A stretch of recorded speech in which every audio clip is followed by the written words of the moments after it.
ఈ నెల 25న డిఎస్సి విజేతలకు నియామక ఉత్తర్వులు అందించే కార్యక్రమానికి హాజరు కావాలని ఉప ముఖ్యమంత్రి పవన్ కళ్యాణ్ని మంత్రి నారా లోకేష్ కోరారు. అసెంబ్లీలో రాష్ట్ర ఉప ముఖ్యమంత్రి పవన్ కళ్యాణ్ గారిని మంత్రి నారా లోకేష్ గారు మర్యాదపూర్వకంగా కలిశారు. ఈ సందర్భంగానే మెగా డిఎస్సి విజేతలకు నియామక ఉత్తర్వులు అందించే కార్యక్రమానికి హాజరు కావాలని కోరారు.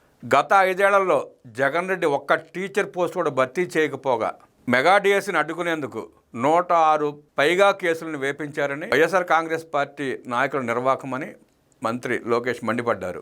కూటమి ప్రభుత్వం 2024 ఎన్నికల్లో ఏదైతే యువతకి ఉద్యోగాలు కల్పిస్తామని మెగా డిఎస్సి నిర్వహిస్తామని చెప్పి మాట ఇచ్చిందో ఆ మెగా డిఎస్సిని నిర్వహించి 16,347 ఉపాధ్యాయ పోస్టులకి పరీక్షలు నిర్వహించి నియామక ఉత్తర్వులు అందించబోతోంది రేపు 25న.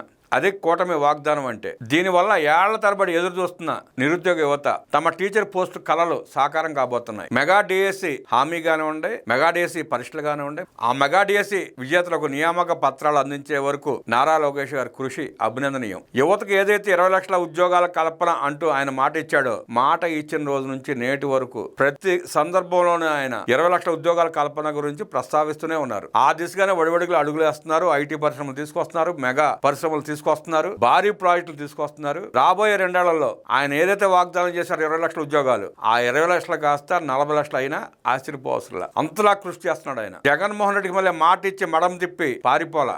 మాట మీద నిలబడి ప్రతి క్షణం గుర్తు చేసుకుంటూ తను ఏదైతే యువతకు వాగ్దానం చేశాడో ఆ మాట నిలుపుకునే ప్రయత్నంలో భాగంగా ఎలా కష్టపడి పనిచేస్తున్నారో చూస్తున్నాం. నిరుద్యోగ యువతకు ఉద్యోగాల కల్పనకి ఎలా కృషి చేస్తున్నాడో, యువతకి మంచి విద్యను అందించే కార్యక్రమం భాగంగా ఉపాధ్యాయ నియామక పత్రాలు అందించడం, స్కూళ్ళను బాగు చేయటం, మేలైన కిట్లను వారికి అందించడం, సన్న బియ్యంతో మధ్యాహ్న భోజనం పథకాన్ని అమలు చేయటం లాంటి కార్యక్రమాలు, అద్భుతమైన కార్యక్రమాలు బోల్డ్ చేస్తున్నాడు ఆయన.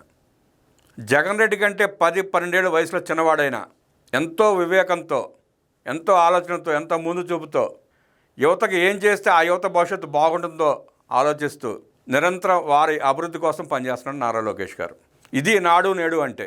జగన్మోహన్ రెడ్డి నాడు నేడు అంటూ విద్యావ్యవస్థను భ్రష్టు పట్టించి వేల కోట్లు దోచుకుంటే నారా లోకేష్ గారు విద్యాశాఖ మంత్రిగా పదవి బాధ్యతలు చేపట్టిన తర్వాత విద్యా ప్రమాణాలు మెరుగుపరుస్తూ జగన్మోహన్ రెడ్డి హయాంలో వెనక్కి పారిపోయిన 10 లక్షల మంది విద్యార్థులని మళ్ళీ ప్రభుత్వ పాఠశాలకు రప్పించి విద్యా ప్రమాణాలు పెంచి మేము ప్రభుత్వ పాఠశాలకే వెళతాం అని పిల్లలు ఏడ్చేలా ఆ వ్యవస్థను సరిదిద్దారంటే నారా లోకేష్ చొరవ అభినందనీయం.